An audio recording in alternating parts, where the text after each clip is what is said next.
matin, on nous a demandé de parler un petit peu de prise d'information et on a essayé de le contextualiser donc, autour du pick and roll et du jeu d'écran non porteur. Moi, je vais faire le pick and roll, du coup, il parlera un petit peu plus de l'écran non porteur. On devait être avec effectivement les gars du centre de formation qui sont habitués au contenu qu'on va essayer de vous présenter aujourd'hui. Donc, on va avoir les plus jeunes. Comment ils s'en sortent, ce sera intéressant aussi de voir parce qu'on va avoir des réponses, vu que ça va être des choses assez nouvelles pour eux, on va avoir des réponses que vous pouvez avoir dans vos clubs qu'on n'aurait peut-être pas eu avec des jeunes qui ont l'habitude de travailler de la manière dont on travaille, donc ça va être intéressant aussi de voir comment ils s'en sortent.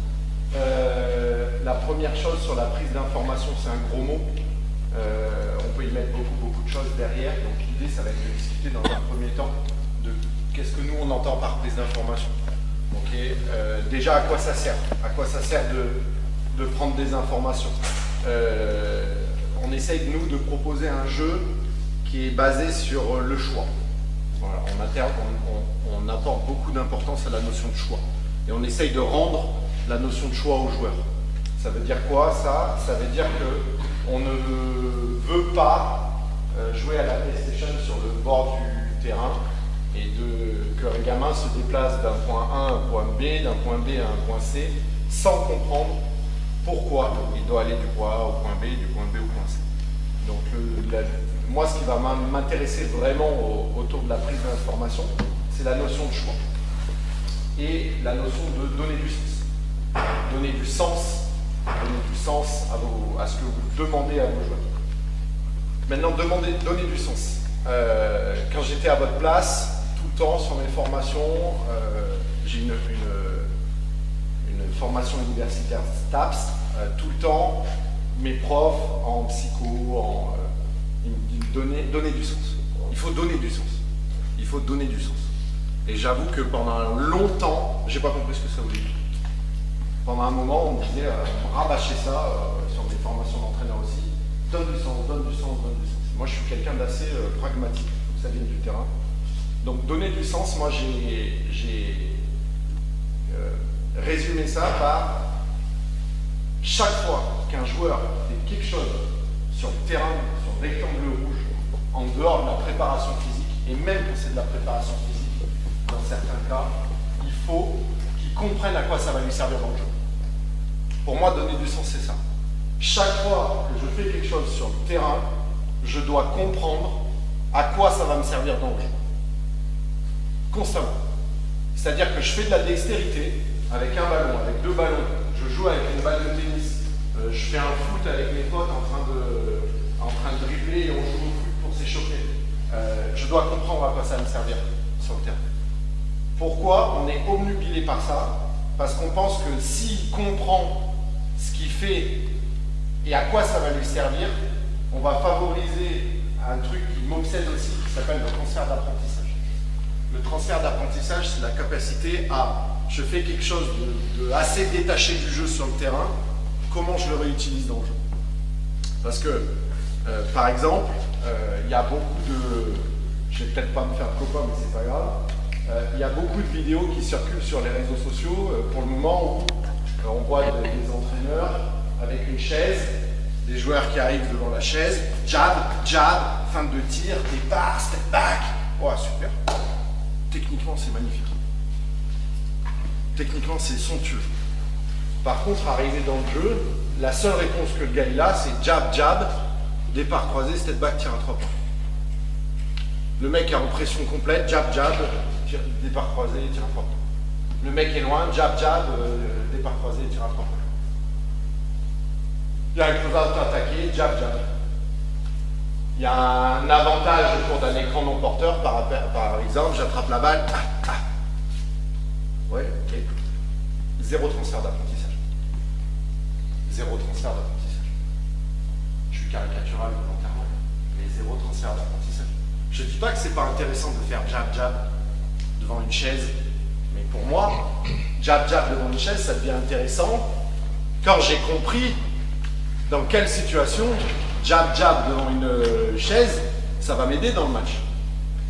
Quand j'ai compris ça, effectivement, je peux le répéter 10, 15, 20, 50, 100, 150 fois, mais parce que je sais, joueur, pardon, je sais en tant que joueur dans quelle situation je vais être amené à faire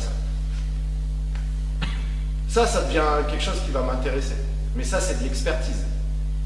Quand j'en suis à répéter un geste 50 fois, 150 fois, 200 fois par séance, en ayant en tête le pourquoi, le quand, le comment je vais l'utiliser en match, c'est déjà de l'expertise. C'est déjà un niveau de...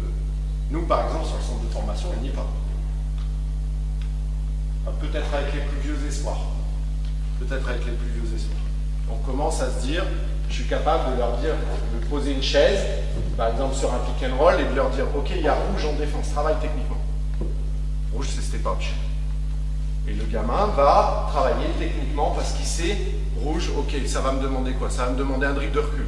Ça va me demander de protéger mon ballon. Ça va me demander de désaxer ma tête pour prendre des informations.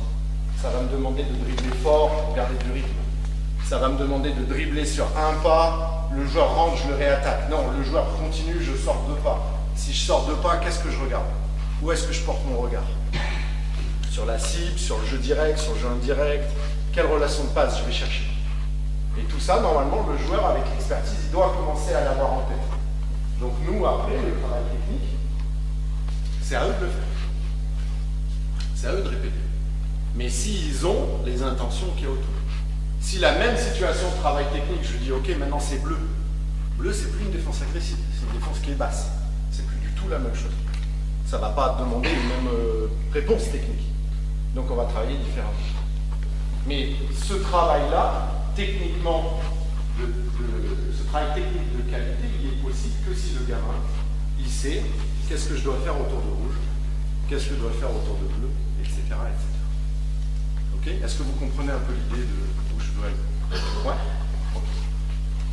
Donc à partir de là, on va se dire que dans le jeu, il y a des infos.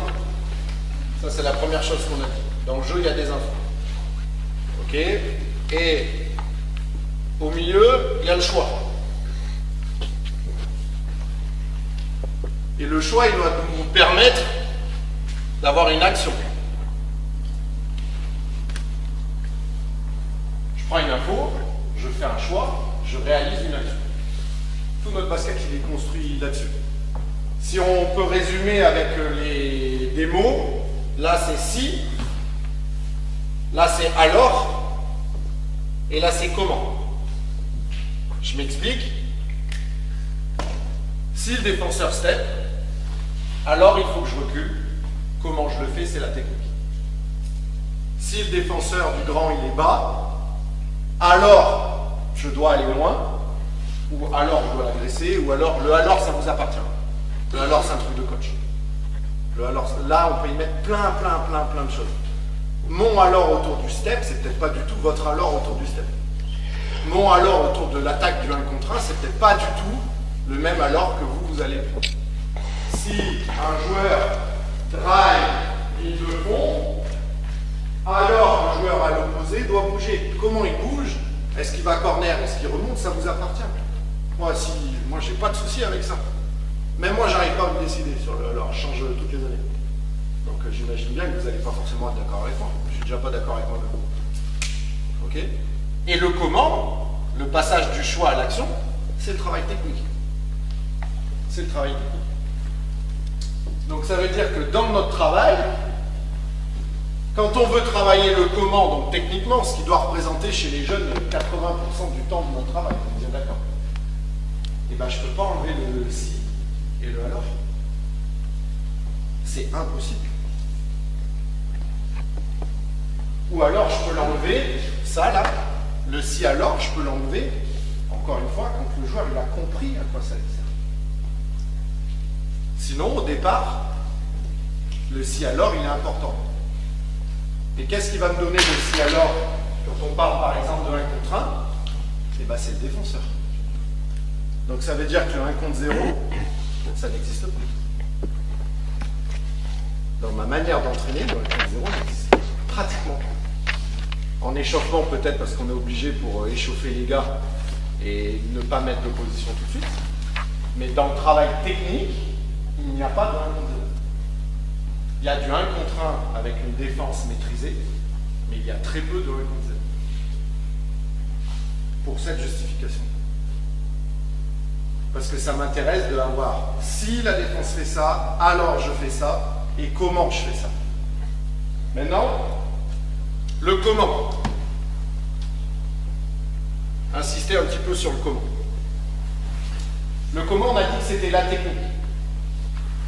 La technique, c'est facile au basket. Vous ouvrez un livre de basket, vous lisez, et vous êtes un spécialiste du comment. Moi, ce qui me dérange, c'est que comment on peut demander à un joueur qui fait 1m85 et à un joueur qui fait 2m15 d'avoir le même comment. Comment on peut demander à un joueur, par exemple, pour moi, le parfait exemple du comment, c'est le tir. Le tir extérieur. Le tir extérieur, c'est du comment pur. C'est du comment pur. C'est de la technique pure. Mais comment je peux demander à quelqu'un qui a mon morphotype petit, des petits bras, d'avoir le même tir que quelqu'un qui va faire 2m5 et une envergure de 2m16? Forcément, cette morphologie-là, elle va impacter le comment. Sur la qualité de dribble, comment je peux demander à un meneur qui va être très bas sur ses appuis, qui va avoir un profil plutôt horizontal, un profil physique plutôt horizontal, c'est-à-dire qu'il va être habitué à être très bas, proche du sol, qui va se déplacer relativement bien proche du sol. À l'inverse, un grand qui va être un profil plutôt vertical, ou même un petit qui va être un profil vertical sur des profils moteurs et qui va marcher comme ça, constamment. Et puis à lui, je vais tout le temps être en train de lui dire baisse-toi. Mais baisse-toi, je ne sais pas ce que ça veut dire, coach, baisse-toi. C'est pas dans mon profil moteur. Ça ne veut pas dire qu'il ne va pas falloir qu'il se baisse. Ça veut dire que je ne peux pas avoir le même critère d'évaluation entre celui qui marche normalement comme ça et puis déjà celui qui est ancré au sol. C'est pas du tout la même chose. Il y en a un qui va avoir de la facilité à se baisser, l'autre non. Donc sur le comment, il va falloir laisser beaucoup de place aux joueurs. Beaucoup de place. Chez nous, tout ce que je vous dis, c'est ce que moi je pense, c'est pas la vérité. Le comment, nous on laisse beaucoup de place aux joueurs. Énormément de place aux joueurs. Ça veut dire quoi? Ça veut dire que si le petit doigt il n'est pas placé où je veux sur la balle, mais par contre que le joueur il va vite, il est efficace et il répond aux règles du basket, il ne fait pas marcher, il ne fait pas reprise de dribble, il ne met pas le pied en touche, et ben je le laisse faire le comment. Je laisse lui trouver son comment. Même si visuellement ça ne correspond pas à ce que moi j'attends du comment. Ou alors au cadre officiel. Parce que si vous regardez à très haut niveau, le comment de, on va prendre des joueurs liés, le comment de Luka Doncic, on est tous d'accord que c'est pas le même comment que Kyrie Irving. Pourtant les deux ils performent. Donc c'est de leur laisser de la place pour trouver leur comment. Et ce qui m'intéresse c'est leur comment. Donc on arrive à la dernière étape de ce qui est chez nous la prise d'information. On essaye de se creuser des ménages à l'entraînement, dans la préparation de nos séances, pour leur proposer un problème où il va y avoir pas mal de si. Et le si, on va essayer de ne pas tout mettre d'un coup. On est très clair que si j'attaque par le 5 contre 0, le 5 contre 5, pardon, que je demande à mon meneur de jeu, bon t'as vu, ils font step, hein. Tu vas me stretcher le big, tu vas regarder les safety, tu vas bouger la balle au bon endroit. Il y a un peu trop de si. Il y a un peu trop d'infos. Donc on va essayer à l'entraînement de réduire le nombre d'infos. Peut-être même qu'une. Peut-être que la première étape, et c'est ce qu'on va faire avec eux assez vite, c'est est-ce que le joueur, il me suit ou est-ce qu'il passe sous l'écran? C'est peut-être déjà la première info à prendre. Donc on va voir comment on va travailler pour avoir ceci. Okay. Derrière, on va les aider à ça. Et le choix, moi j'aimerais bien qu'ils trouvent un peu les choses fonctionnent. Pour les rendre un peu autonomes et malins. Parce qu'on peut être sûr qu'en match, si je ne vais pas pouvoir tout prévoir, moi, coach. Je vais pouvoir leur en prévoir certains, mais il y a un moment, il y a un truc qui va arriver que je n'aurais pas prévu. S'ils sont éduqués à résoudre des problèmes, le alors, ils peuvent trouver plusieurs choses. Et on l'a dit tout à l'heure, le alors, il y en a beaucoup qui existent. Il y a beaucoup de choses. Et le alors, ça peut être déjà une défense, plusieurs choix. Quel est mon point fort? Quel est mon point fort? Est-ce que je suis un intérieur de grande taille qui va plonger vite au panier? Est-ce que je suis un intérieur shooter qui va s'écarter? Déjà, le alors, il y a plusieurs choix. Il y a plusieurs degrés de choix. La défense, qui je suis, à quel moment du match on est, avec qui je joue, qui défend sur moi. Si je suis un intérieur plutôt fuyant, mais qu'il y a un switch, par exemple, et qu'on se retrouve sur un joueur de petite taille, est-ce que c'est intéressant que je m'écarte à 3 points? Peut-être pas. C'est peut-être pas la meilleure réponse, malgré le fait que ce soit une de mes qualités au départ. Et après, le comment, le comment, pareil, j'essaie qu'il trouve le comment, et surtout qu'il donne du sens. Est-ce que vous avez des questions déjà sur tout ça? J'ai déjà perdu tout le monde. Pas de souci? Tout est clair? Pas de questions pour le moment? Ouais.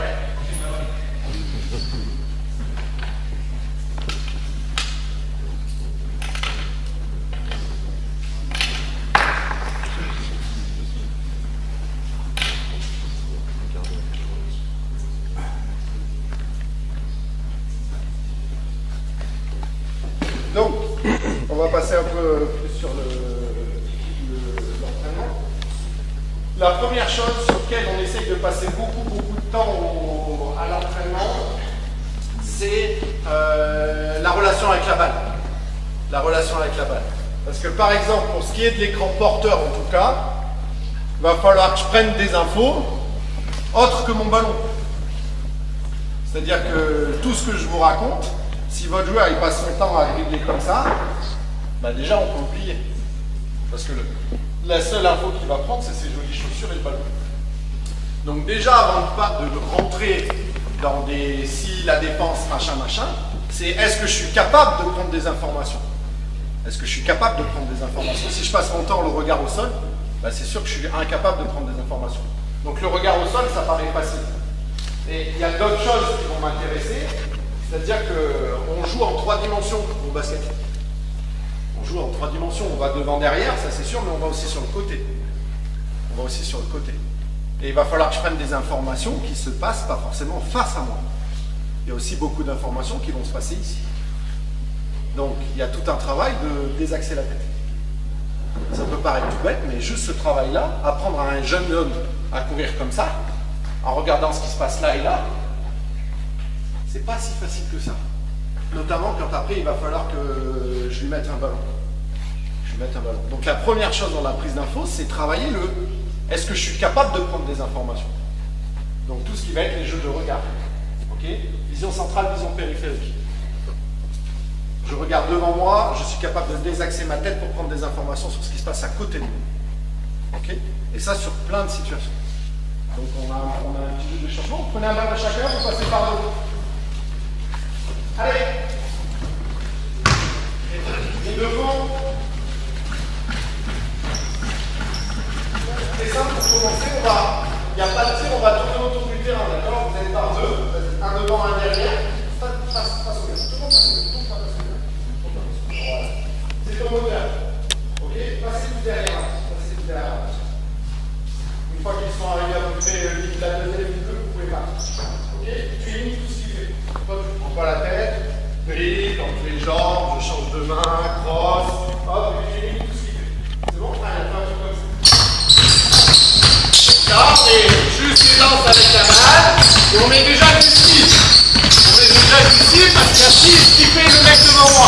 Donc c'est déjà une première prise d'information. C'est tout simple comme jeu, tout simple. Mais déjà, on est déjà en train de les activer sur un travail de dextérité à déjà prendre des informations.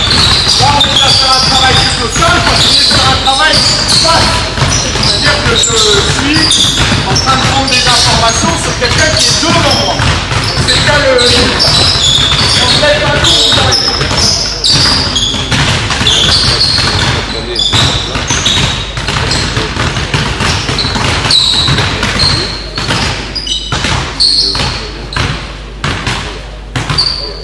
Maintenant, c'est toi le moteur. Pareil, tu dois reproduire tout ce qu'il fait. C'est parti. Ah! Vous avez vu son attitude, c'est ça? Là, on est sur je cours devant, je prends des informations, la tête des accès. C'est déjà un petit peu plus difficile. Là, on est en train d'apprendre à voir les axes de la tête. Vous allez voir tout à l'heure, le tour de la taille du système moelle et des écrans porteurs, hyper important. Hyper important.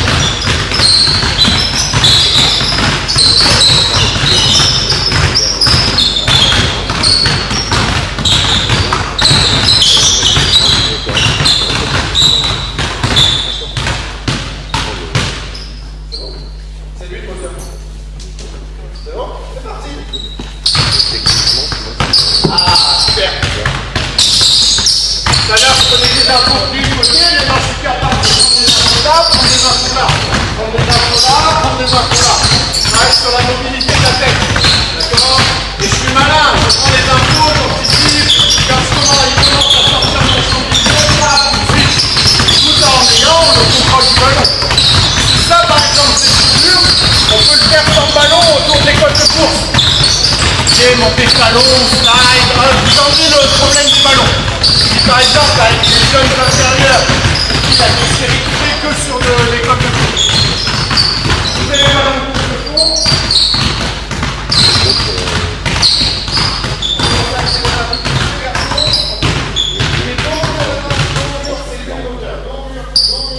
Voilà, c'est lui le moteur. Pareil, il fait tout ce qu'il fait. On est sur des déplacements défensifs, donc il y a un slide, il y a course arrière, il y a course défensive. Ok, allez, voilà. Voilà, on enlève le problème de la balle. On est dans le dernier stade des accès, tourner la tête, on enlève le problème de la balle. Ok, plus facile si vous avez des problèmes de dextérité. C'est peut-être la première étape. Et on peut très bien faire le petit train au départ. Le mec il est devant moi, talon fesse, je fais talon fesse, je déplace latéralement, je me déplace latéralement, etc. Ok. Première étape.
À tout moment, je peux demander la balle.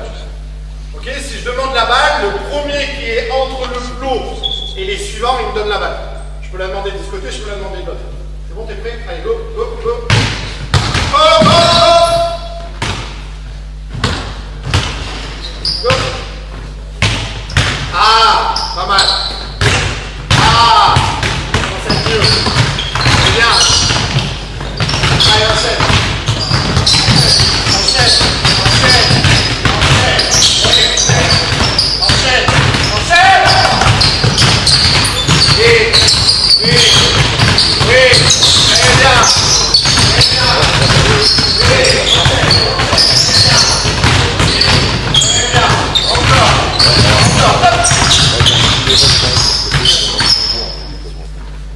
C'est très simple.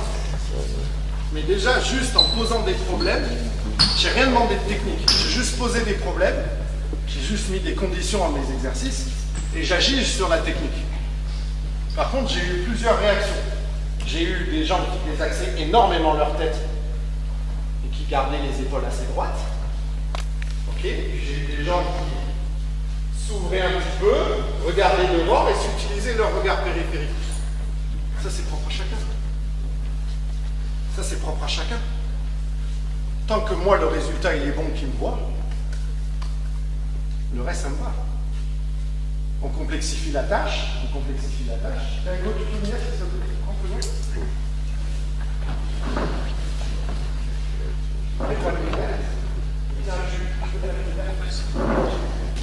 Là, en entraînement, je mettrai des joueurs. Ok? On fait exactement la même chose. C'est toujours le premier qui choisit.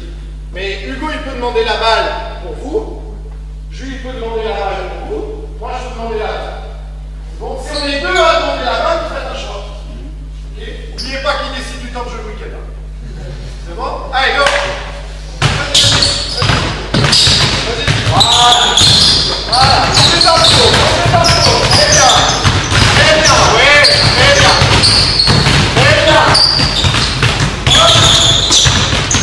Ok, top.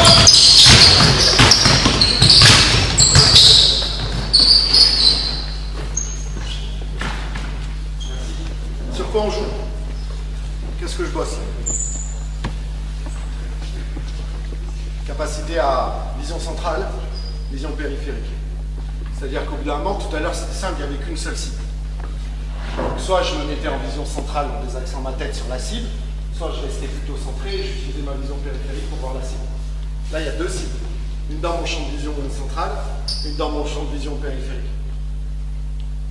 Là aussi, il y a plusieurs stratégies. C'est-à-dire que soit je vais être centré à un endroit au milieu et je vais me servir de ma vision périphérique sur les deux, soit je vais faire des balayages rapides. Un coup je regarde là, un coup je regarde là, un coup je regarde là, un coup je regarde là. Il n'y a pas de mieux ou de moins bien. Il y a qu'est-ce que votre joueur il est capable de faire. Qu'est-ce qui naturellement, votre joueur il va être attiré par quoi. Et après, une fois que vous avez décidé par quoi il était attiré, faites-en un expert dans ce qu'il est, dans ce par quoi il est attiré. Sur ces choses-là, très simples. Après, il faut, vous avez aussi votre œil d'expert. Si vous décelez que son affect va être limitant à un moment, il faut essayer de le transformer. Si votre gamin il tire à la patate, même si c'est son affect, évidemment, il va falloir le transformer parce que de toute façon, plus tard dans le jeu, il ne pourra plus tirer à la patate. Ok? Et par exemple, dans ce cas-là, le meilleur moyen pour que lui il se transforme, c'est de le mettre dans l'échec. 4 étapes d'apprentissage. 4 étapes dans l'apprentissage. La première étape, c'est je ne sais pas que je ne sais pas.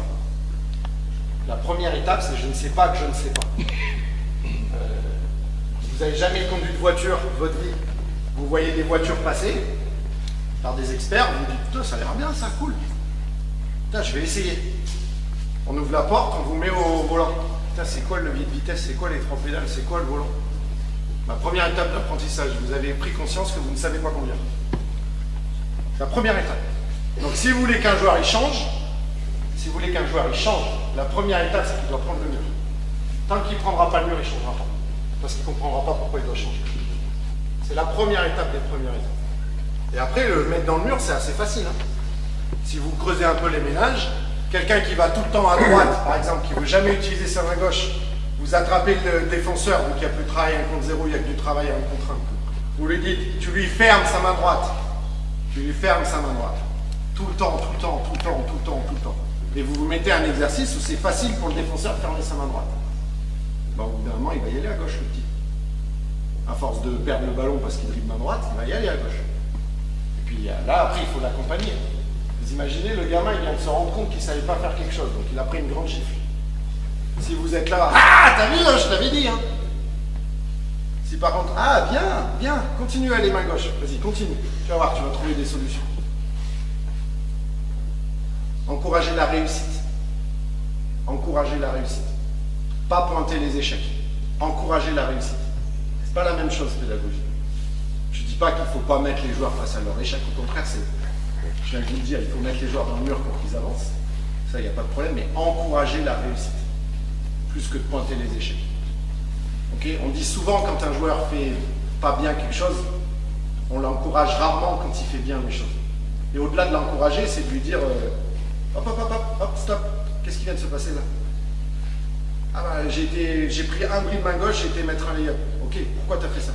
Bah mon défenseur, il m'orientait à gauche. Très bien, félicitations, bon choix. Bon choix, belle réalisation technique. Encore une fois, lier le comment aussi à l'autre. Ok? Est-ce qu'il y a des questions déjà là-dessus? Pas de souci. Bon, maintenant, comment on fait ça autour du pick and roll? Je n'aurai pas le temps de tout faire. Prenez la main chacun, on se met en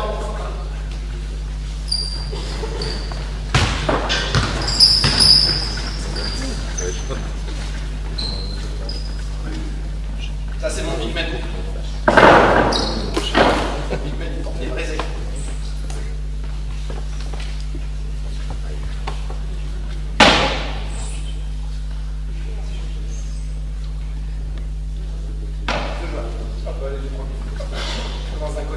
Un attaquant, un défenseur. Non, tu gardes ta main. Un attaquant, un défenseur. Tu défends, tu n'as pas le droit de lâcher la balle. Ok? Hop, hop, hop. Ok. On va poser le quart en défense. En défense. En défense, tu as le droit de passer au-dessus de l'écran ou en dessous de l'écran.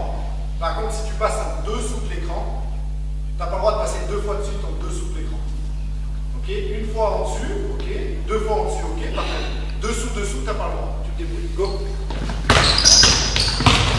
Allez, allez, allez, les joueurs, les joueurs.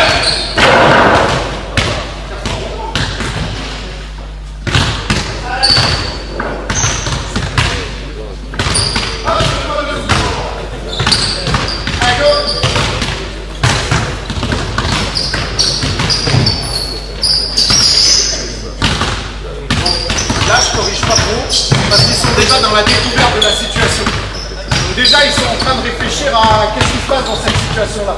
Quelles sont les règles, qu'est-ce que j'ai le droit de faire, qu'est-ce que j'ai pas le droit de faire. Et s'ils ne comprennent pas où je vais en venir, petit à petit, je vais les aider.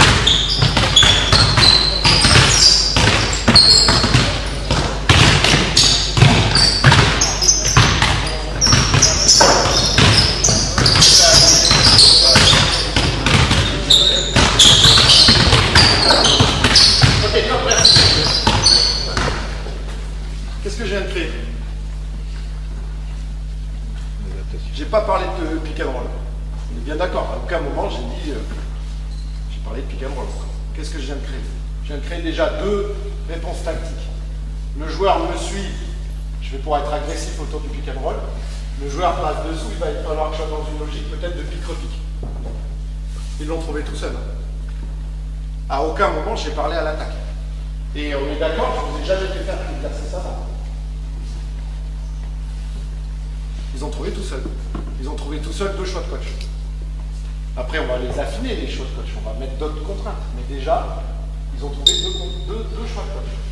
Première info, mon joueur me suit, mon joueur il passe dessous. Et la seule chose sur laquelle j'ai joué, c'est leur volonté de marquer des paniers. Parce qu'il ne faut jamais l'enlever. Donc je leur ai juste demandé d'aller marquer et de prendre des informations sur un défenseur. On est d'accord avec ça? Pas de souci? Ok. On met un défenseur dans la raquette. Ok. Toi, tu as le droit de défendre dans toute la raquette hors de terrain. D'accord? Toi, tu as le droit de défendre, attaque-défense. Toi, tu as le droit de défendre maintenant. Toi, tu as le droit de défendre maintenant. Je peux partout, sauf dans la raquette. Ok? Allez, débrouille-vous. Ouais, tu peux encore. Quand tu veux. Hop, hop. Alors, première arrière. Tout à l'heure, tu avais mis une stratégie au point. S'il passait dessous, qu'est-ce que tu faisais tout à l'heure? Ok, donc pourquoi tu changes de stratégie? Tu ne changes pas de stratégie tout à l'heure, là. Vas-y, repasse dessous. Repasse dessous. Repasse dessous. Voilà, ok. Tu as éliminé un joueur. D'accord? Lui, il est dans ton dos, tu l'as éliminé. Maintenant, moi, ce qui m'intéresse, c'est que tu prennes des infos sur le deuxième, on va ce qu'il propose. Ok? Toi, tu vas avoir des théos, tu vas avoir des théos. Allez, go.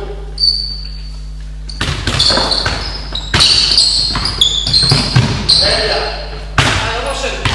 Celui qui joue, tu vas être en défense, celui qui est en défense, il sort. Il y en a deux autres qui rentrent. Allez, go.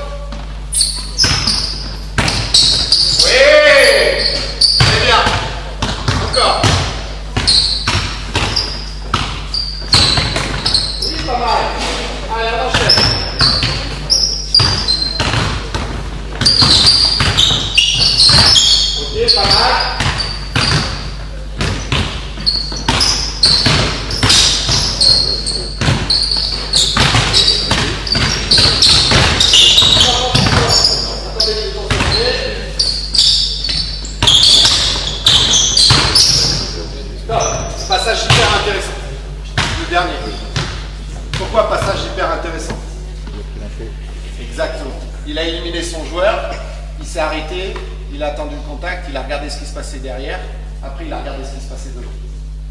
Donc, dans la prise d'info autopiquement, on a encore quelque chose. C'est un peu simpliste comme un truc. Maintenant, il va y avoir des différentes choses à gérer, mais c'est un peu simpliste. Ok? Mais c'est bien, c'est bien. Ok?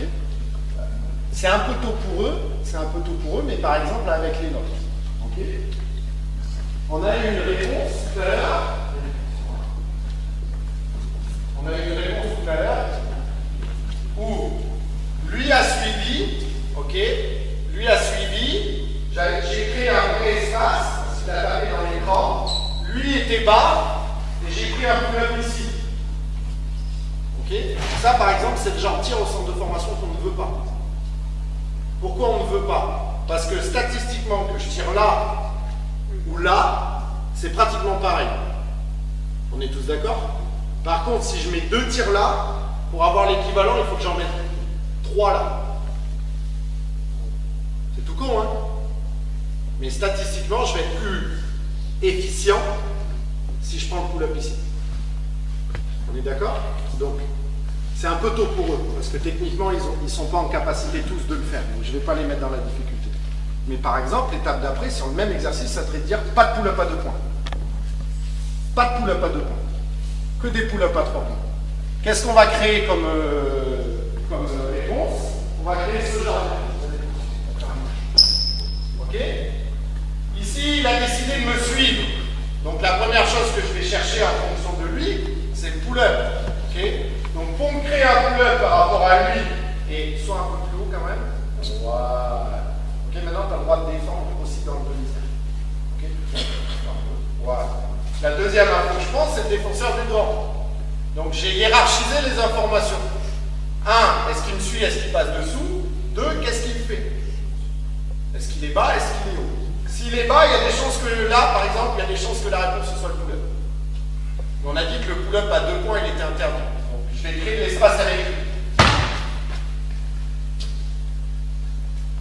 Je viens de créer un 3e repère qui nous intéresse sur le pick and roll. Si mon joueur me suit, va loin, créer un espace. Créer un espace. Créer une distance avec lui. Parce que la distance, elle va me donner du temps pour choisir et prendre plus d'informations. Elle va mettre la défense en difficulté. À l'inverse, bon, à la suite, voilà. Lui, il vient là. Lui, il est très haut. Donc le pull-up, ça va peut-être pas être la bonne solution. Par contre, on a dit que lui, il ne pouvait pas sortir du demi-cercle. Donc, si je vais loin, lui, je peux faire ça, je peux m'attaquer. 2 réponses différentes.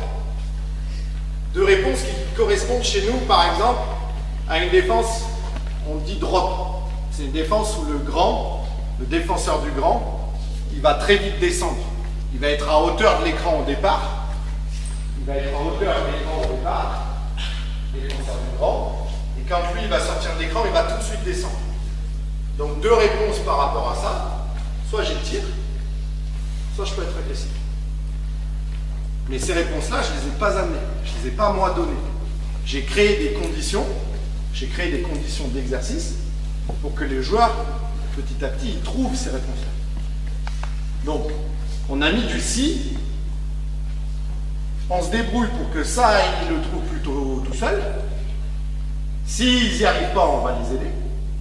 S'ils n'y arrivent pas, on va les aider. Et l'action, c'est leur action. Le comment, c'est leur comment. Avec tout les petits jeux que je vous ai montrés au départ. Ok. Merci les gars. Merci.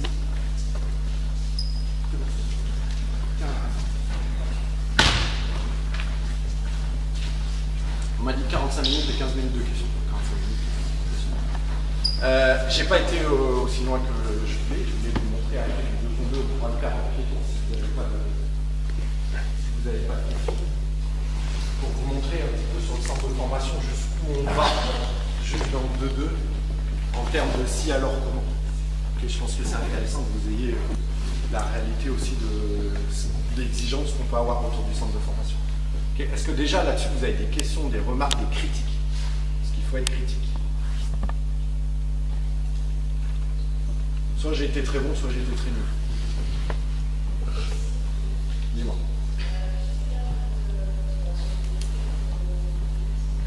Ouais. Ouais, et l'affect du joueur. C'est-à-dire que nous, par exemple, tu le mets dans le dos, il n'existe pas pour nous. Parce que techniquement, ça demande beaucoup plus de choses que d'aller loin. Et aller loin va me donner du temps parce que ça va me donner de l'espace.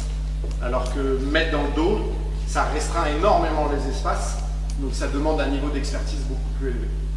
Donc nous, on a fait le choix dans la chronologie de l'apprentissage de dire, ok, on va loin au départ parce que c'est facilitant, même si ça nous limite le nombre d'options. Et petit à petit, quand les joueurs, j'ai des joueurs qui commencent à trouver, hop, attaquer près, garder le joueur dans le dos, eux, je les encourage et je les aide. Les autres, je les laisse tranquilles avec ça pour le moment. Okay, parce que pour moi, cette réponse-là, c'est très très haut niveau. Okay, donc, j'y vais pas tout de suite. D'autres questions? C'est-à-dire? Je sais pas que je ne sais pas. Je sais que je ne sais pas. Je sais que je sais. Je sais plus que je sais. Ok? Le je sais plus que je sais, c'est quand on dit ça devient réflexe. Non, c'est pas du tout réflexe.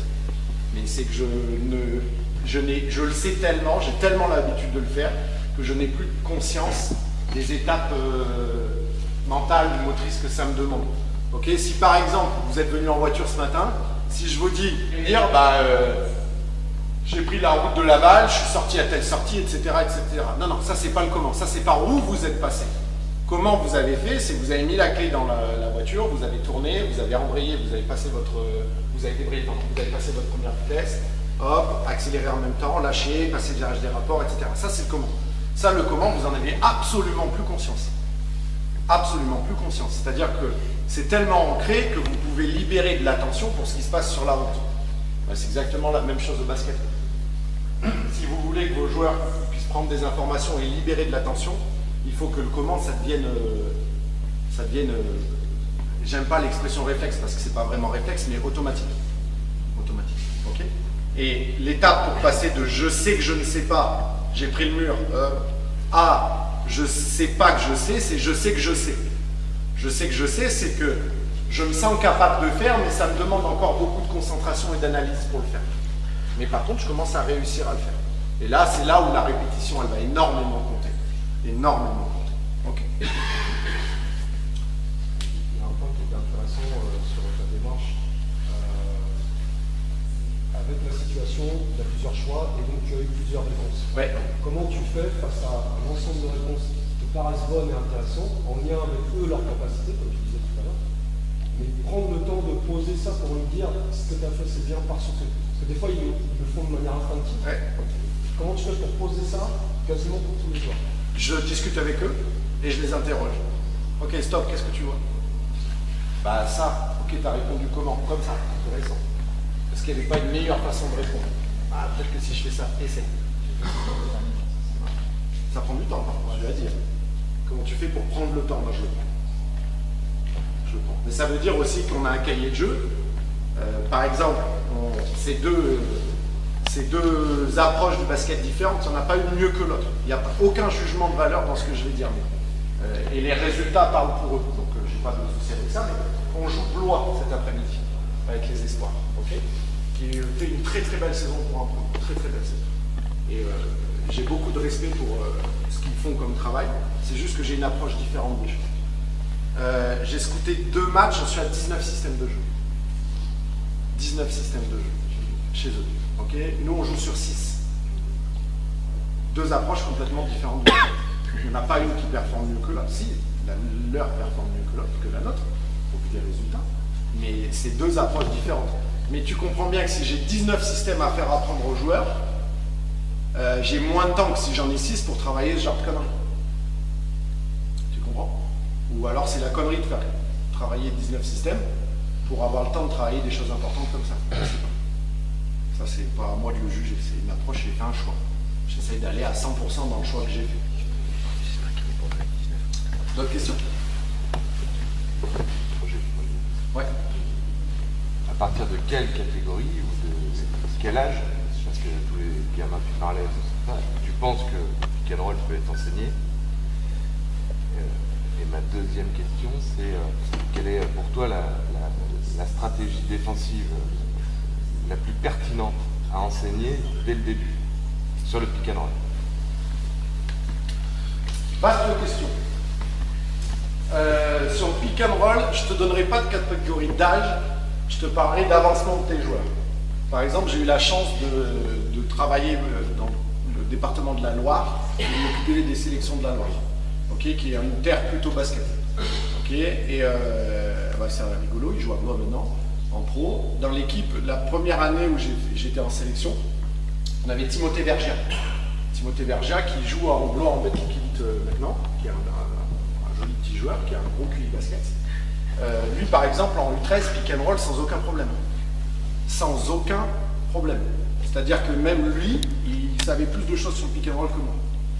Sans aucun problème. À l'inverse, si je prends les U13, même de notre académie, on est à des années-lumière de pouvoir mettre du pick and roll en place.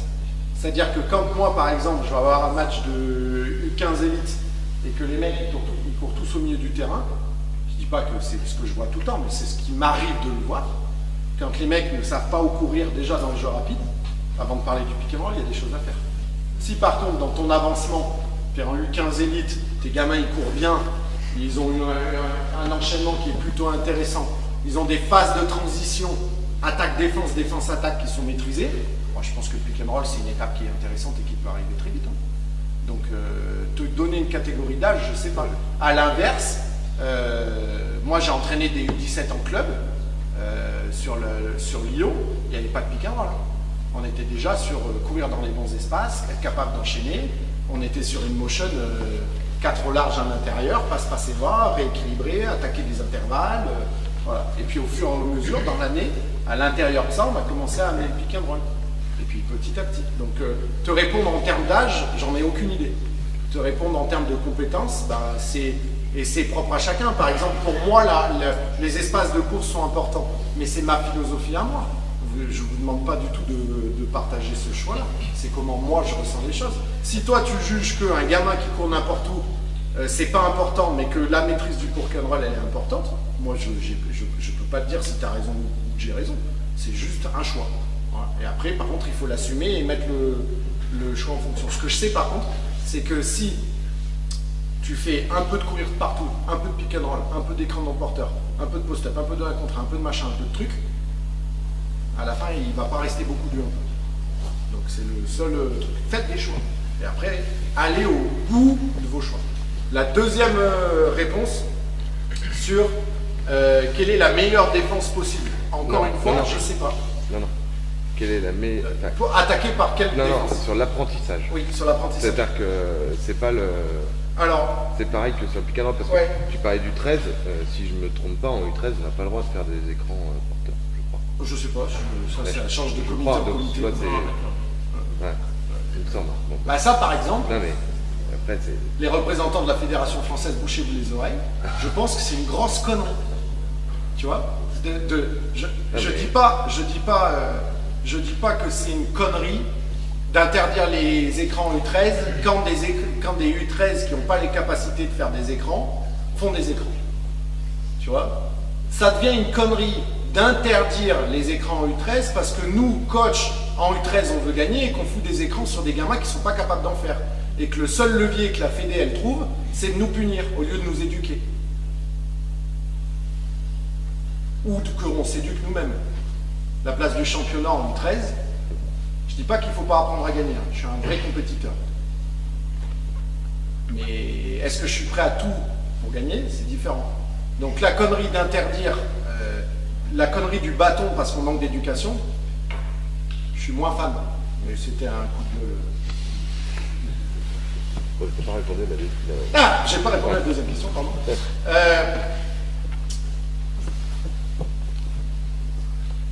Encore une fois, ça va dépendre de qui est ton équipe. Si tu as des profils plutôt parce que pour faire du pick and roll, par exemple, il faut un big man. Tu vois, un pick and roll en petit, pour moi, c'est pas très intéressant. Tu vois. Donc, si tu as des grands, déjà, la mobilité de tes grands va définir énormément de choses. Énormément de choses.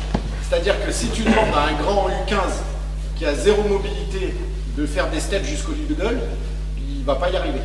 Donc est-ce que c'est intéressant de le mettre dans la difficulté? Je ne sais pas. Si par exemple, par contre, tu as un big man qui fait en KD 2 mètres, c'est un mec plutôt fini, qu'il a une mobilité de fou, nous on parle de qui peut le plus, peut le moins. Pour nous, le plus dur pour le big man, c'est le step out, parce que ça lui demande énormément d'efforts. Ça lui demande d'être à hauteur, de coude. Donc la première défense que nous on met, c'est le step out. Parce que qui peut le plus, peut le moins. Et l'inverse n'est pas vrai. Voilà. Mais c'est aussi en rapport à l'inverse avec les espoirs. J'ai un grand qui fait 2,15, je ne lui demande pas de stepper. Parce que dans la motricité, il ne peut pas. Donc je ne vais pas le mettre dans l'échec sur quelque chose qui n'a aucun sens pour lui. Donc voilà. La défense pick and roll, pour moi, ce qui est important, c'est faire comprendre à ton petit que s'il veut défendre le pick and roll, quoi qu'il arrive, il faut qu'il mette de la pression sur la balle. Qu'il passe en dessus ou en dessous du pick and roll, il faut qu'il mette de la pression sur la balle. Et la deuxième chose, c'est que ton grand, il faut qu'il soit à hauteur de l'écran. Parce que si ton grand, il est à hauteur de l'écran, il peut tout faire après en défense. Si par contre, tu as habitué ton grand à protéger sa raquette, le jour où il tombe sur un coach qui va lui demander de faire step out, il ne peut pas. Donc les deux seuls trucs où nous, on se casse un peu la tête, c'est pression balle à hauteur de l'écran. Et après, je vais te dire, on est à un stade où maintenant, ils décident pratiquement en match ce qu'ils vont faire. Donc, à hauteur de la balle, pression balle. C'est le seul truc. Il y avait une autre question? C'est bon? D'autres questions? Est-ce que je prends 3 minutes pour vous montrer dans le 2 contre 2 le niveau d'exigence qu'on a sur le CI à leur compte? Il me faut 2 extérieurs.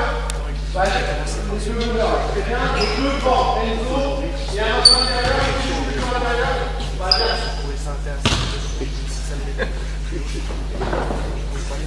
Ne vous inquiétez pas, on va le faire en.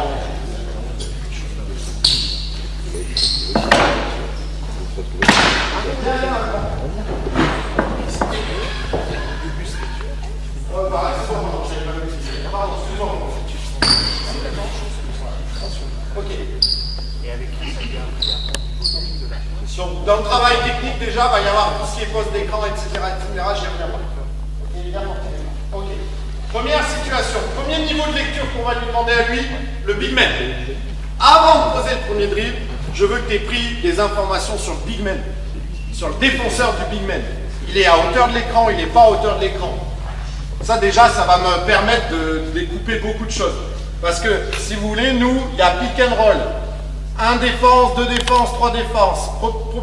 Prochaine situation. Et si vous voulez, à partir du pick and roll, on peut arriver à un ensemble de résultats. Ok? Si je dis par exemple, ça c'est le step out, ça c'est la protection. Ok? Si le grand, au moment de l'écran, il n'est pas à hauteur de l'écran, déjà le step out, je peux le barrer dans ma tête. Déjà, on ne va pas parler de step out parce que de toute façon, le grand, n'étant pas à hauteur de l'écran, il ne peut pas faire step out. Donc, le premier info que le petit doit prendre, c'est où est placé le big man. Ok? Donc là, par exemple, très clairement, orientation d'appui comme ça, vous pouvez être sûr qu'il va faire step. Vous pouvez être sûr qu'il va faire step. Ok? Donc, on va choisir première branche, step out. Step out, ça va impliquer quoi? Ça va déjà impliquer quelque chose sur le timing de l'écran. Donc pour le big man cette fois, pour le poseur d'écran, je prends aussi des infos sur mon défenseur. Il est en dessous de moi ou il est au-dessus de moi. Donc même quand je pose l'écran, il faut que je sois capable de prendre des infos. Ok? S'il fait step out, toucher, partir. Toucher, partir. C'est-à-dire que déjà, ça a un impact sur la manière dont je vais poser l'écran. Pourquoi? Parce que de toute façon, il va être agressif, le big man. Donc mon porteur de balle, il ne va pas pouvoir lui être agressif, parce qu'il va falloir qu'il recule sur les step out. Donc ça ne sert à rien que je perde du temps à éliminer le défenseur du porteur.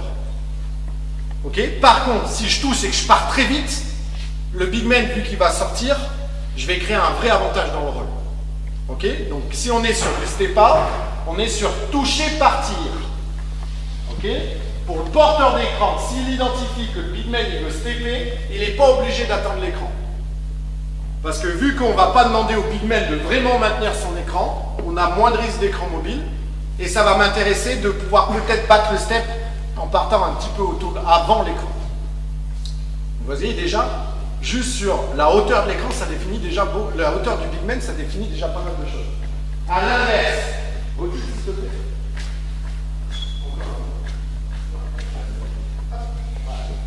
Défenseur bas, j'ai pris l'info que le défenseur est bas. Pour le porteur de balle, attendre l'écran. Attendre l'écran. Et ça, c'est difficile. Surtout dans un jeu où il y a pas mal d'enchaînements d'actions. Un moment de pause, c'est très compliqué. Ok? Pour le big man, toucher, tenir. Pourquoi? Parce que là, par contre, vu que mon petit va être agressif, il va pouvoir être agressif, il faut absolument que je lui donne du temps. Bien touché, bien touché, bien touché. Il va absolument falloir que je lui donne du temps, ok, pour derrière éliminer ce joueur-là. Parce que si j'élimine ce joueur-là, si j'élimine longtemps ce joueur-là, bah forcément le big man adverse, le défenseur, il va falloir qu'il intervienne longtemps sur la balle. S'il intervient longtemps sur la balle, ça va me donner beaucoup d'avantages. Si à l'inverse, je ne touche pas l'écran, je ne le maintiens pas, que mon défenseur il casse l'écran, bah en fait c'est du 1 contre 1. Donc vous voyez déjà, on n'a même pas parlé, on n'a même pas encore parlé du step, des safety, de quelle rotation. Est-ce que c'est un pic avec 4 larges? Est-ce que c'est un pic avec 2 intérieurs? Est-ce que c'est un pic sur le côté? Est-ce que c'est un pic rentrant? Est-ce que c'est un pic sortant? Est-ce que c'est un pic sur une entrée hors? Est-ce que c'est un pic en début de système? Est-ce que c'est un pic en fin de système? On a juste parlé de à quelle hauteur était le big man. Donc juste dans le si, et ça c'est des choses qu'on voit sur le centre de formation, sur lesquelles on insiste. Ça là, c'est un discours qu'ils ont tous les jours. Stop. Ton défenseur il fait quoi? Il est bas, ok. Big man, c'est quoi une défense basse? Toucher, tenir, on touche, on tient. Les petits attendent les écrans, on attend. Et j'ai pas encore parlé de lecture du jeu. Vraiment, j'ai posé juste les premières bases. Ok? Voilà. Donc dans le si alors comment, on peut aller jusqu'à ce niveau d'expertise-là. Je dis pas qu'on y arrive, je dis qu'on essaye de l'être. Ok? Et après, va rentrer en jeu, je suis un roller, je suis un short roller. Ok? Je suis même un joueur capable de tirer à 3 points. Pas les mêmes réponses d'ouverture, donc pas les mêmes timings de passe. Je m'explique. Si par exemple on est sur une défense séparée. Hop, ici, hop, tu vois, très bien. Si je suis avec un short roller, un dribble passe. Un dribble passe. Reviens. Hop. Voilà. Un dribble passe. Short roll. Ok, donc on a deuxième niveau d'information qui va m'aider. Qui pose l'écran? Est-ce que c'est un short roller? Est-ce que c'est un roller? Si c'est un short roller, va falloir que je prenne une info dès mon premier dribble. Est-ce que je suis capable de passer la balle dès mon premier dribble sur le step out? Est-ce que par contre, si c'est un roller,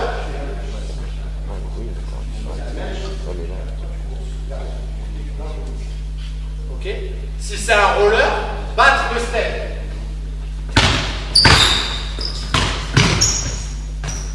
Donc, deuxième niveau de lecture, qui porte l'écran? Qui porte l'écran? Pas encore la même réponse. Pas encore la même réponse. Est-ce qu'on va être sur un short roll? Est-ce qu'on va être sur un roller? Ok? Donc pour le moment, nous, c'est les deux seuls rôles que l'on a. On ne parle pas du pop pour le moment.